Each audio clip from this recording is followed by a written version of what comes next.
Welcome to Life Transformation Radio. This show is all about life transformations and our journey from where we were to why we are doing what we are doing today. We will discuss the hiccups, the roller coasters, and the blood, sweat, and tears that has been poured out while discovering our purpose. It is all about our transformations. Here is your host, Sean Douglas. Good morning, good afternoon, and good evening. Welcome to another episode of Life Transformation Radio. I am your host, Master Resilience Implementer, TEDx speaker, business positioning strategist, and international best-selling author, Sean Douglas. This show is currently heard in over 90 countries, so whether it's your first time joining us or you've been listening to us for some time, I want to thank you to those who are listening from around the world. Life Transformation Radio is all about our transformation. Here, we tell the stories of why we're doing what we're doing, highlighting that transformational moment that changed our lives, and how we use it to then transform others and elevate their lives as well. You can listen to us live right here on the Blog Talk Radio Network, Tuesday through Friday, 5:30 p.m. Eastern Time. Join our Facebook group at Life Transformation Radio Community, and never miss an episode by subscribing where you listen to podcasts. Life Transformation Radio is available on Apple Podcasts, Stitcher, Spreaker, Spotify, TuneIn, Player FM, Radio Public, Overcast, Castbox, Google Play, or the Google Podcast. And we're available on Pandora. So we're on your favorite podcast platform. Please subscribe to the show. And if you like it, leave us a rating and review. I also have a YouTube channel, Life Transformation Radio. Go ahead and subscribe at the Life Transformation Radio YouTube channel and never miss another episode. On the show, my guests are entrepreneurs, speakers, business owners, coaches, podcasters, authors, amazing human beings that are impacting the world around them. And my guest today has done exactly that. If you have any questions for any of the guests that I bring on the show during our live broadcast, go ahead and give us a call at 657-383-1109. Again, the number is 657-383-1109. And with that, please help me welcome to the show my amazing guest for today, Alex Dumas. Alex, welcome to Life Transformation Radio. Hello, Sean. Great afternoon, and thank you so much for inviting me into this program, and really excited to connect with you today. Man, I'm super pumped to have you. We've been talking for some time. You're doing amazing work, man, with your Abundance Daily Coaching. And I'm excited to dive in, man. I want to know so much about what you guys are doing, who you're helping. And I know the listeners are going to get a lot of value today, man. So if you're ready to rock and roll, man, let's do this. Let's go, man. Let's go, champ. Ready. The title of this episode is Living a Life of Abundance with Alex Dumas. He and his wife, Sarah, are the founders of Abundance Daily Coaching. They've been married for over 10 years, and in that time have experienced building several businesses. They are committed to serving and coaching married couples, improve their communication, and create meaningful, intimate connections with the focus on making their relationship the priority. When they aren't spending time together with their 2 kids and their dogs, Sarah and Alex are either serving clients or supporting families all over the world on their weekly podcast, the Business and Marriage Podcast. You can go ahead and schedule a free coaching call with Alex and Sarah at abundancedaily.com/roommates to romance. And the website is abundancedaily.com. Facebook and LinkedIn links are right there in the show notes. Connect with them. Send them a friend request, letting them know that you listened to this episode of Life Transformation Radio. Alex, the first question that I have to ask, and I believe is the most important question you could ever ask, is why? Why do you do what you do? Yeah. Why do we do what we do? That's a great question. That's a great way to start. And that's, to make the long story short of it, it's basically from me and my wife's different backgrounds. Myself, I'm the youngest of 4 children. My parents were together for over 30 years till my mom passed. My wife, on the other hand, is a child of divorce at a young age. And just having those two different backgrounds was crucial for our growth and our start of our relationship when we started dating in 2006. So we've been together for 14 years, married for 10 years, and really from the start, it was really about us committing to each other that this is what we're going to do. We're with each other. This is a one-time shot. This is a one-time deal. I'm not going to be one of these 3-time, 4-time divorced people, and I'm not knocking them if that's what's happened in a listener's life. Whatever circumstances have happened, that's what it is. But I wanted to make that commitment and that decision that this is what we're going to be. This is who we are, and really love, marriage, all these different things. Having kids has transformed me, and I want to spread that to other people in the world. And there's always that stigma of the unhappy marriage, my husband doesn't get me, my wife doesn't understand me, these types of tensions, these types of conflicts, and it doesn't have to be that way. It's not about being in a fairy tale world where everything is sunshine and rainbows, but as a couple, you should be able to weather any storm, and that's really why, for me, to share that, to educate people on that, and to really empower people on what it's like to make a full commitment to somebody else, and then how that resonates in any area of your life, whether you're trying to improve your health, you're trying to improve your business, you're trying to learn languages, learn new skills. You have to be committed. Oh, 100%. Yeah, and there's so much there, man. I mean, you laid it down like concrete, my man. What I think is important, is that the commitment, the priority. My wife and I built a business together, and it can just as easily be torn down as it was built. And so there's a lot of communication that goes in there. There's a lot of, I think, emotional intelligence that goes into it. I know there was a couple times where she would get mad at me about something, or I get mad at her about something. But what is most important there? I mean, we built the business out of a passion, out of something we love. At least that was what I did.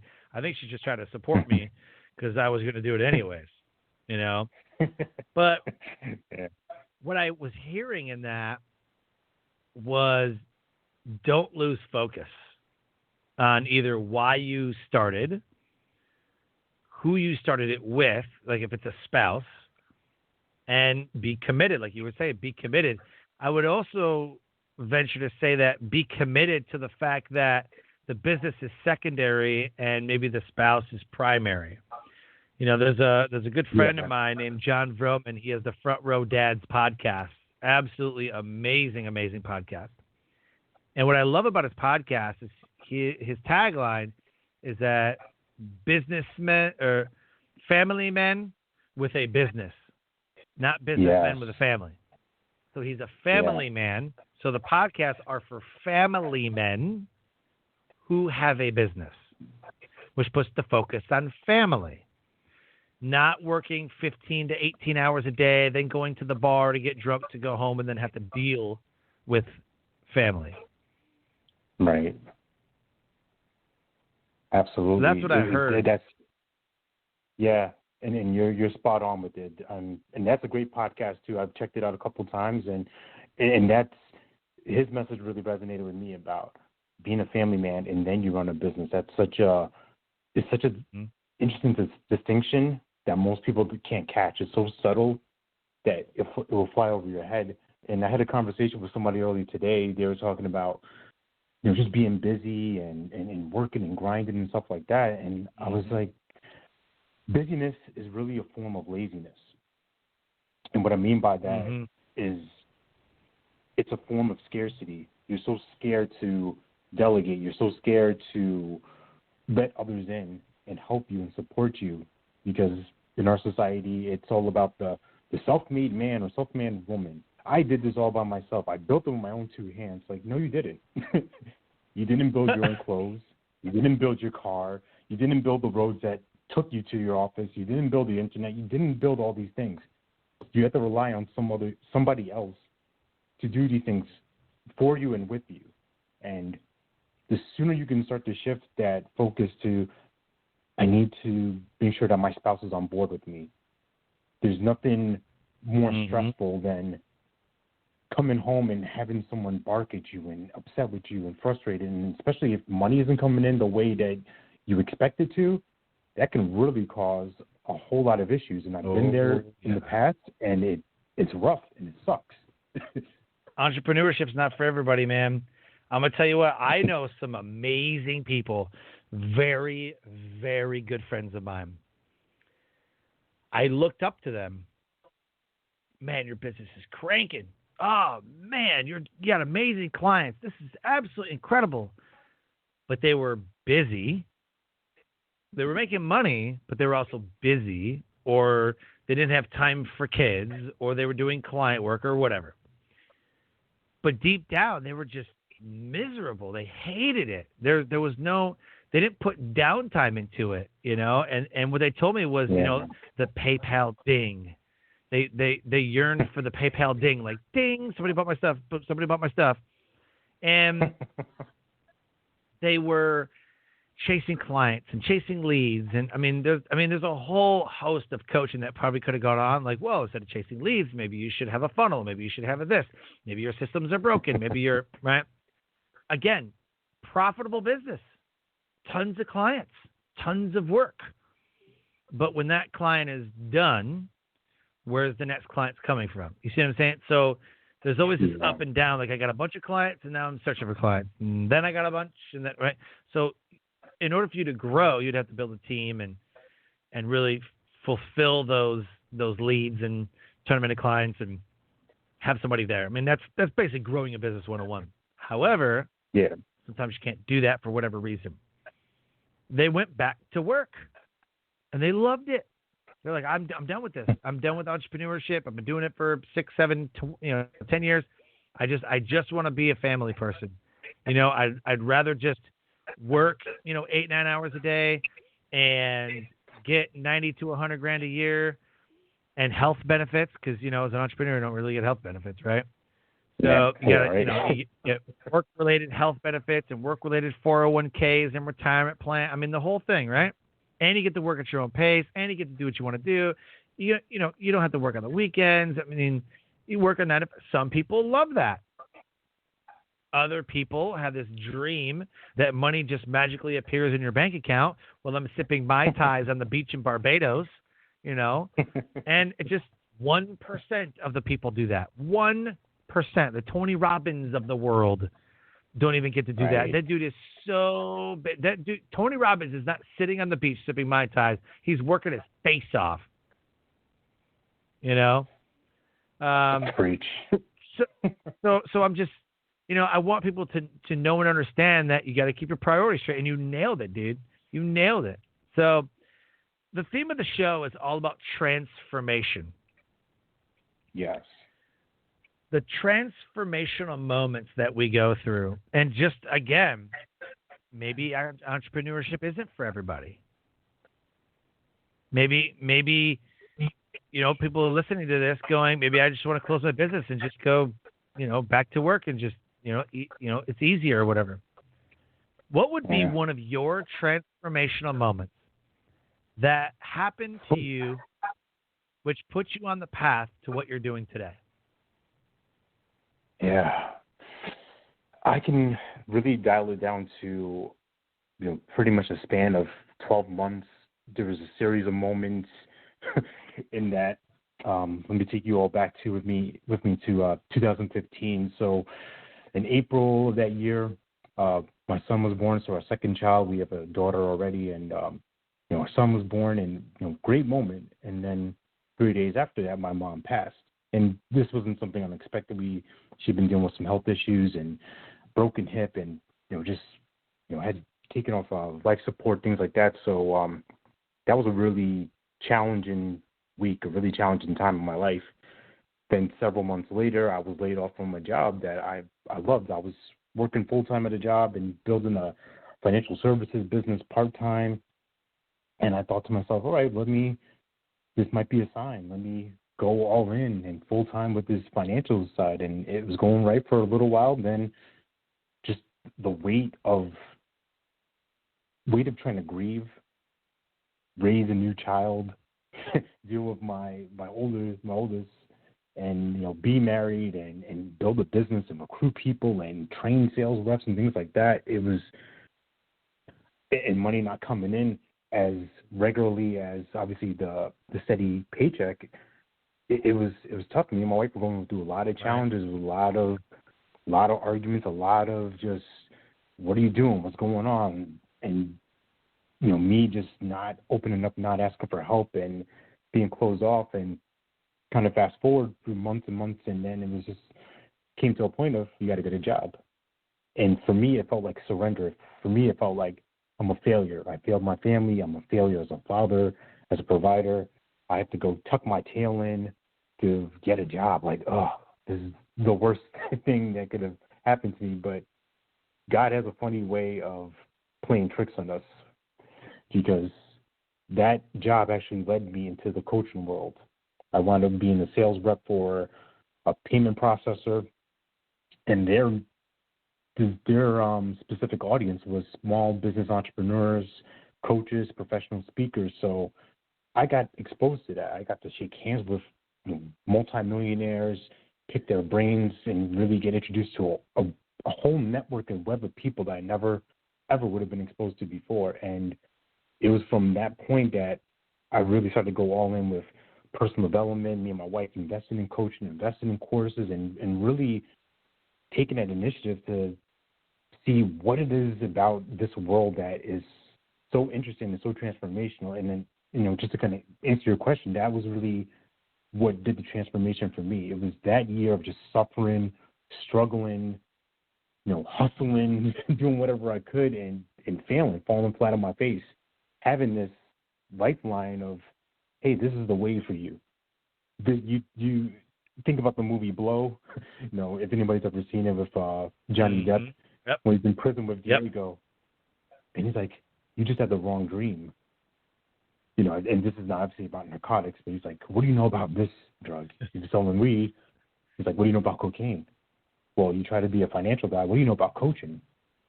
It was kind of that moment that I saw that this is something that I can do. This is something that I think I'm good at. And getting more exposure, more experience, that's what's led to this transformation.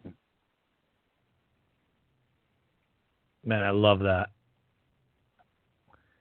I love how you were open and you could feel that. Most people don't. They're so stuck on what they want to teach or what they want to build, and if you're not growing, then you're dying. And growing could be something from Life Transformation Radio. Started out with like 15 questions. I had like, all right, these are the most important questions I want to ask, and sometimes they were like, well, how did you build your business? And what did you do for this? And what happens? And it was just like, felt like I was picking their brain and getting a free coaching call. And some people were like, that felt like you were trying to get information from us more than like an interview, or like well, that's kind of what interviews are, right?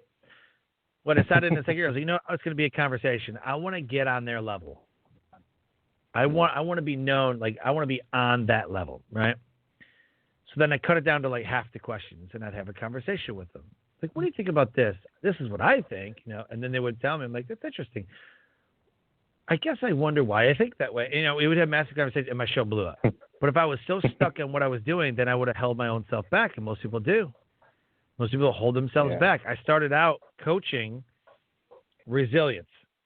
I was a life skills coach, resilience, suicide awareness type. I mean, I was speaking and doing all that stuff, and I still do.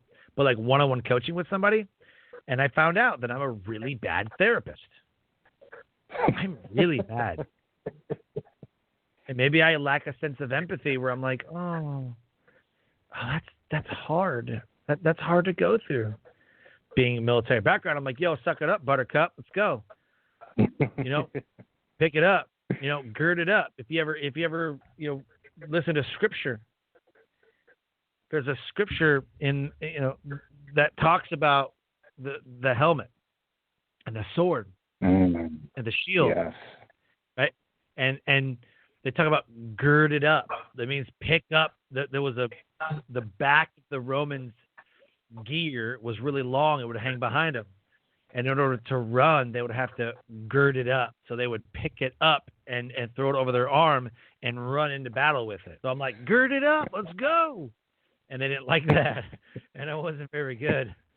So I got away from it. I was like, nah, I'm not doing this. So I started doing business stuff, and I started teaching business principles about how I built 4 businesses while serving on active duty military orders, and how I built podcasts, and then all of a sudden, create, launch, and monetize books, podcasts, and all this other stuff started coming because I was playing on my strengths. And I think that if most people would capitalize on their strengths and outsource the rest, do what you do best and outsource the rest, I think that a lot more people would be happy. Yeah. There's a saying that people tend to major in the minors. For me, my gift is conversations, connection with people. That's my deal. That's what I do. That's the zone of genius, whatever you want to call it. That's my superpower. Admin stuff, I can do it. I'm not great at it. It's not something I enjoy. It's more of a nuisance than anything. Right. But my wife, I love it, she's man. really great at people work. She's great at financial. She knows stuff like that. So we are a great team in that aspect of, and she's a great coach too. She's amazing. And she's grown into that. That's not something that she's been, I would say it's come as natural as me. I'm more of the social butterfly type of person, but she's can really lock in on somebody and really intuitive and really can look past all their stuff and get to their heart really quickly. So I just want to shout my wife out real quick for that. Love it, man. Awesome. I don't know. So just an off the wall question, man, in since you're a coach and I coach entrepreneurs, speakers, and business owners, why do you think it's so hard for people? I'm not saying that what you and I do is easy by no means. Mm-hmm. Yeah. But I'm really good at what I do, and you're really good at what you do. But how come people just struggle? I bet there's one thing that that you're like, man, just do it this way. And they're like, oh, brilliant. Yes. And it unlocks something for them, and then they thrive. And that's what's great about coaches. Why do you think it's so hard for people? I'm really glad you asked that question because this is really fresh in my mind today because I was listening to an audio with my kids earlier while I was driving around. I got to give credit to Steve Chandler, the godfather of coaching, for this one. So this is not my original idea here, people. So you always want to give props to the OGs out there. He had this audio program called Information versus Transformation, and I won't go through the whole spiel of it, but the deal is this. Let's put an example of somebody trying to swim. Somebody reads about swimming. Somebody watches YouTube videos about swimming. Somebody goes to conferences about swimming. They know everything about swimming you could imagine. But you have to ask them one question.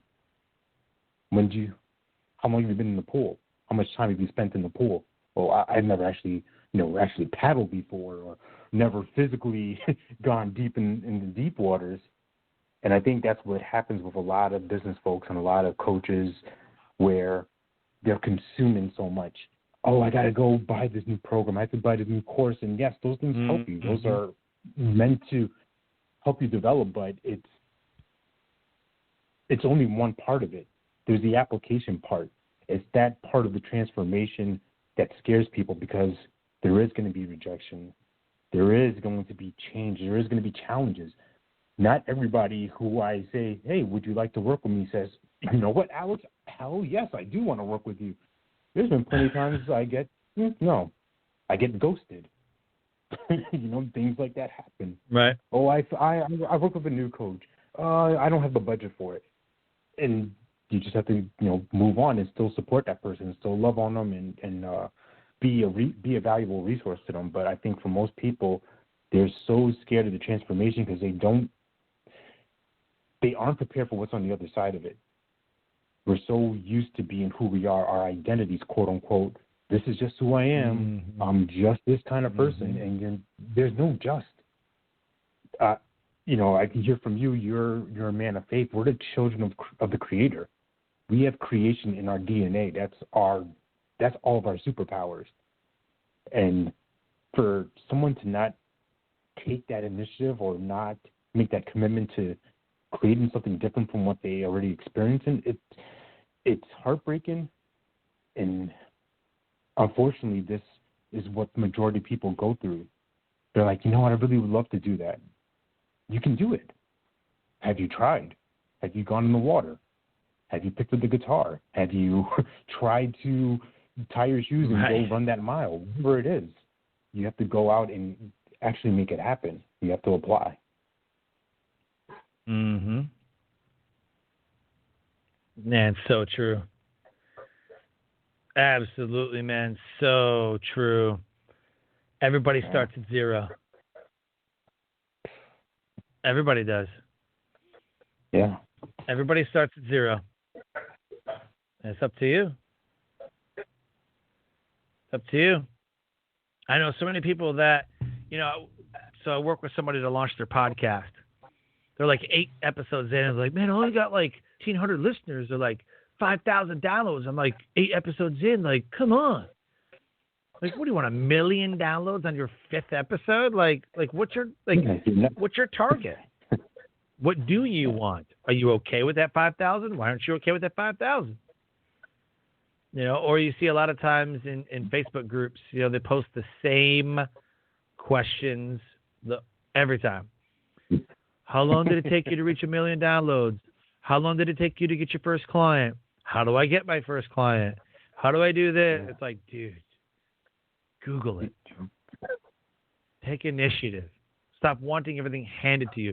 And the comments sometimes are really funny because they get like smart aleck answers. I'm like, that's a good one. But it's like, dude, just Google it. Whatever your question is. Hey, Alexa, how do I do this? She'll tell you. Like, just Google it. Something. Search. Do it. I feel like we hold ourselves back so much more than we realize. So much more. There's a 80-20 rule that I heard about. And it says more like a 20-80 really, but for every 20% of content that you consume, take 80% action. So instead of consuming 80% of the content, we consume, let's say there's a 100-page book. There's a 100-page book. You read 80 of the pages, but you only took 20 pages of it and did anything with it. It's lopsided. You're only doing half the work. For every 20 pages you read, you take 80% action on those 20 pages. I think that's a big difference. That's exponential growth. That's huge. Most people are just trying to sidestep little staggers, and that's okay. That's fine too. But to play the game that's going to win, sometimes it's going to take that massive leap, and massive in the sense of massive for you. What's a big step for you, Sean, is going to be something completely different for me. And people have to be okay with playing their role of being fine in their position. That person you're just talking about with upset about 5,000 downloads. I would kill for 5,000 downloads on my podcast. Not everybody's Joe Rogan. Not everybody has Brendan Burchard or all these Tim Ferriss, all these other people out there who have massive audiences, massive followings. Yep. Well, you can't be mad at them because you don't know what it took for them to get there. 100%. Absolutely. There's so many times where I talk to people and I'm like, well, why do you think it's not working for you? How is it that you've been doing this for 2 or 3 months and you're not completely satisfied with your results? Like, how is that? Well, I just expected so much more. I'm like, well, what more? What did you expect? Well, I don't know. I'm like, there's your problem. You didn't set your expectations. Yeah. Set the expectations. Do it. set the expectations.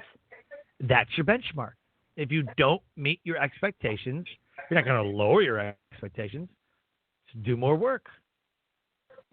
Do it better. Yeah. That's the best advice I can give anybody. There's something to that's adjust. it. Yeah.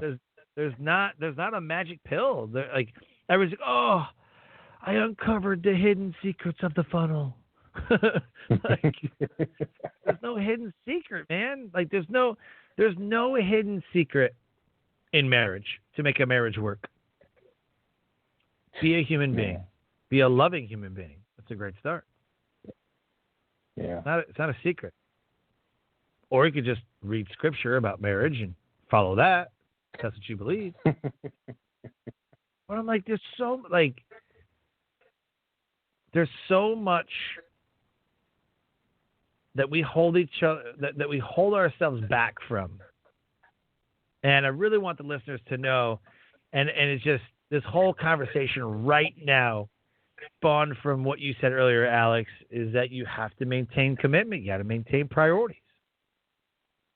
Yeah. But you have to set those. You have to set those priorities and expectations.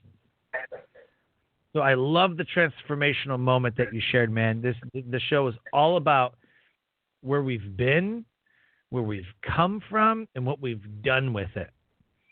And so how do you elevate the world around you? How have you taken your why, your transformational moment, how do you package that into elevating the world around you? That's a really good question. The first thing that really comes to my mind is just the conversations that I have with people.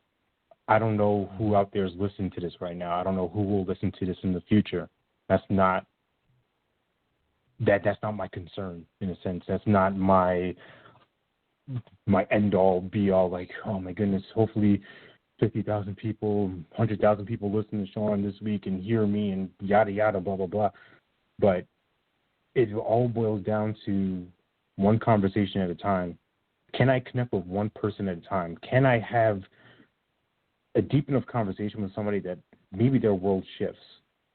And it doesn't have to be massive that day. It doesn't have to even take place that week, but just something inside them, that seed that's planted of, you know what, Alex, kind of help me unravel this, maybe this thinking I had going on, this obstacle, quote unquote, that I thought I had, but it really wasn't. It was just, it was just dirt in front of my face. I just need to wipe my eyes a little bit to see what's going on.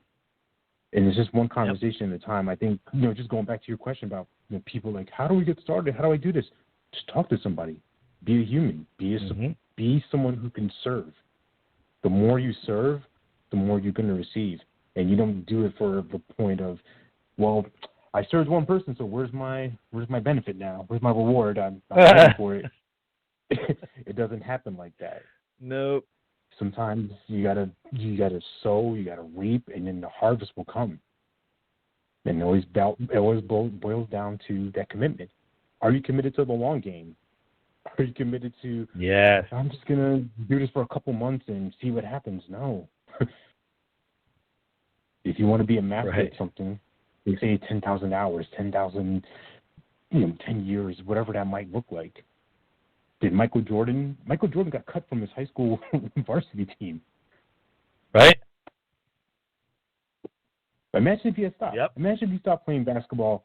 You know what? I didn't make the varsity team as a sophomore. I guess I'll just work at the grocery store and maybe try something else. No, he said, that's that. I'm going to go be on varsity next year, and he's going to dominate. And you have to have, not at that level of insanity, intensity, but something inside of you has to have that burning commitment and fire to say, I'm not going to live this way anymore. I'm not going to have the same stuff happen anymore in my business, in my marriage, in my relationships. Something's going to change, and it all starts with you. Mm-hmm. Yep, 100%, man. The game of basketball wouldn't even be the same. Players themselves wouldn't even be the same. They say that he's elevated their playing against him, made them play better. Yeah. I think that's incredible. It's scary to think about I don't know if you watched that documentary, The Last Dance. Yeah. For myself, I grew up as a Knicks fan, so I hated the Chicago Bulls with the man. deepest of passions. But well, I'm from that, Detroit, man, so I get it. I came to appreciate. I'm like, he's insane, but this is what it took, at least for him, to get to that point. He had to create rivalries inside of himself. He had to find whatever it was to keep that going and elevate his team around him. Yep. And he elevated the sport. 100%. Yeah, absolutely. He elevated every single person around him. 100%. And I think that's amazing that he took that on. He got from the basketball team, locked himself in his room, made a decision to keep going, work hard, create, build, all that stuff. Dominated in college, dominated in the NBA, but he never gave up. So I think it's safe to say that whatever you're passionate about, whatever you love, don't give up on it. Like I said, everybody starts at zero. You have to work towards mastery. Mastery doesn't come because you picked up a pen, wrote 5 words, and go, I've mastered the English language on the first day. You have to do it every single day. That's what's necessary. Most people won't do it. And I'm okay with that because my business is bigger. Like, my business will get bigger. Like for example, podcasts. The running stat right now is between 7 to 12 episodes. The podcast starts to fade out. Wow. So there's over 1.2 million podcasts available right now. Available. 102 million or 1.2 million podcasts are available right now for you to listen to. However, only about 500,000 to 600,000 of those are continuing to upload episodes weekly or monthly. About 300,000 to 400,000 podcasts have faded out, which means that they have not uploaded an episode in the last 90 days, 90 to 120. Oh, my goodness. Wow. Yes. So, sure, absolutely. There are over 1 million podcasts, and that's great. But there are at least a third of those who are not uploading an episode, haven't uploaded an episode in years. There's a podcast that I came across. I was like, oh, this sounds great. When was the last time they uploaded a podcast? 2018 was the last time they uploaded an episode. I was like, dang, let me listen to a couple. I'm like, this is really good. I looked at the episodes. 2004, a ton. 2015, a ton. 2016, not so many. Maybe 6 in 2017, maybe 6 episodes. 2018, like 2 episodes. Done. And it was a great show. I was like, that's a lot of great information here. But you could tell towards the end of the show, the guy just wasn't passionate about it. Hey, man, we're here on the show. Here's my guest. Cool. We're going to talk about stuff. It was like the first couple episodes, you're like, and we're live. This is the amazing podcast, and the guest is happy and he's happy. But you look at the end of the show and they're like, so we're going to talk about some stuff today. It's like Eeyore from Winnie the Pooh if he had a podcast. Yeah. Crazy. Yeah. So I want to know from you guys, for the listeners that are listening, if they wanted to really go in depth with you, how are they going to do that? Why do people come to you to get their problems solved? What is it that you do better than anybody else? Why should they choose you as their coach? Should they choose me? It's a great question. I think, I know from just a place of me being able to experience deep coaching from coaches I've worked with, experienced and been around, that when I have somebody in front of me, whether it's in person, well, right now, obviously, it's going to be all virtual. We just take our time. There's not the agenda of, I got to get you. You don't belong to me anyway. I really think deep in my heart, well, how can I serve this person? Well, I want to have a conversation with somebody that for the first time in their life, someone's actually listened to them. And I think that's what most people come away with me. That, oh my God, you heard me. You saw me. Dude, I love it. People want to feel heard. That's like a human necessity, man. They want to feel heard. So you guys do a lot of like marriage stuff, right? You do like marriage coaching, or is it just business? There's a mix of both. I mean, it really depends on what that person's looking for. And it really ties in, both things come together, because if you're being a jerk as a husband, there's probably a good chance you're being a jerk as a businessman in some aspect, or as a wife. Right. If you're a negative person as a wife, you might be a negative entrepreneur. And this isn't, the gender roles don't matter in this case. It matters about who you are. How are you showing up? How are you delivering a top tier MVP experience to your customers, and then how are you going to do that at home? And it's not easy. I'm not saying that always going to be a walk in the park, but it's also being intentional, being focused and committed about, these are the people in my life that matter the most. This is the thing that business people get confused. They go into this mindset of, I'm working hard for my family, I'm running, I'm gunning, and you forgot to take your family along with you for the ride. Oh, yeah. Yep. I've seen that plenty of times. I'm doing everything for the family, but the family's left behind. Yeah. Oh, I missed out on little Timmy's baseball game today. I missed out on little Susie's recital. I had to do these calls. Honey, is our anniversary today? Ooh. Nobody told me. Forgot. Right? Forgot your birthday. Yep. Oops. Sorry. Busy with a launch. Get you next year. Yeah, if there is one. Yep. So let's do this, man. I want to give away a great message. I want to give the listeners an opportunity to get that coaching call with you, man. So thank you for that, man. Promo link is abundancedaily.com/roommates the romance. I love that. So cool. Go ahead and click on that link. Get that call scheduled with Alex. It's going to be absolutely mind-blowing, absolutely amazing. He will not disappoint, I promise you.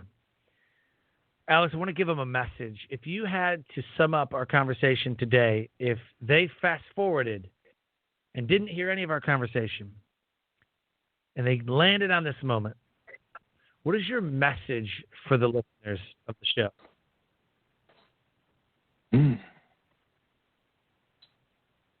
I would tell them this. I would say, you, listener, abundance is your birthright. But it doesn't necessarily mean that you deserve it. With you receiving that birthright, you must be committed to doing what is necessary to receive it. And the things that are necessary are service, focus, being intentional, being someone who can inspire others and elevate others around you. Because as you think you're helping other people, you're really helping yourself.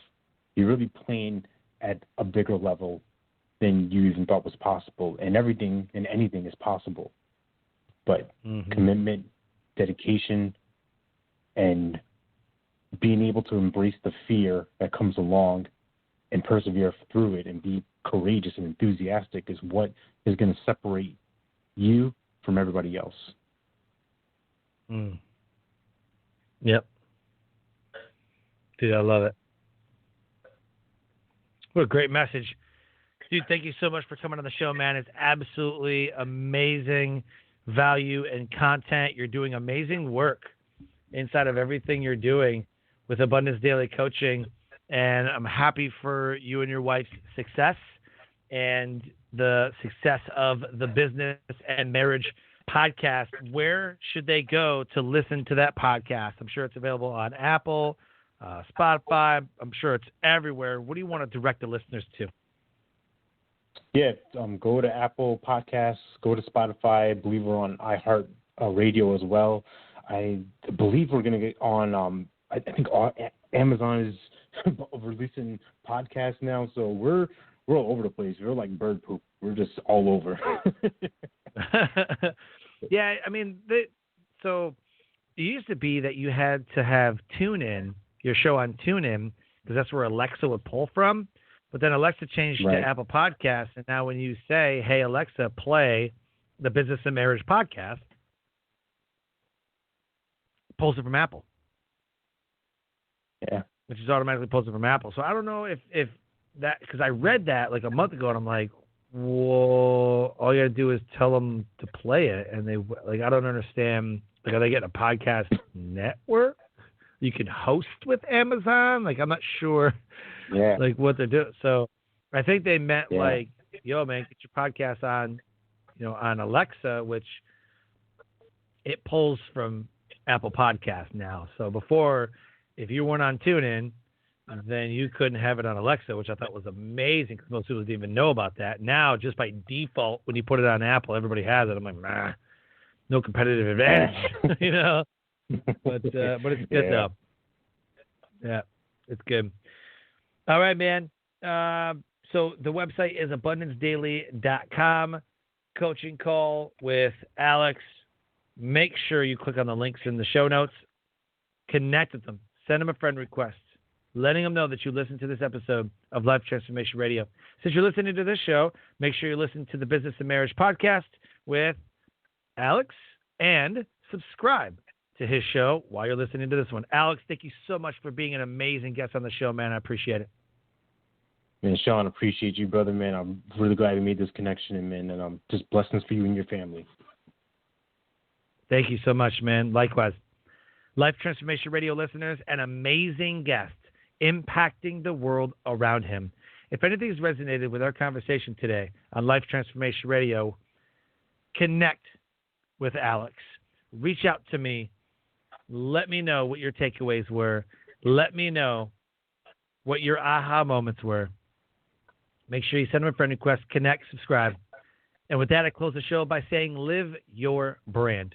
Find opportunities every day to live out the core values that you hold deep in your heart. And I call this living your brand. So until next episode, live a great life.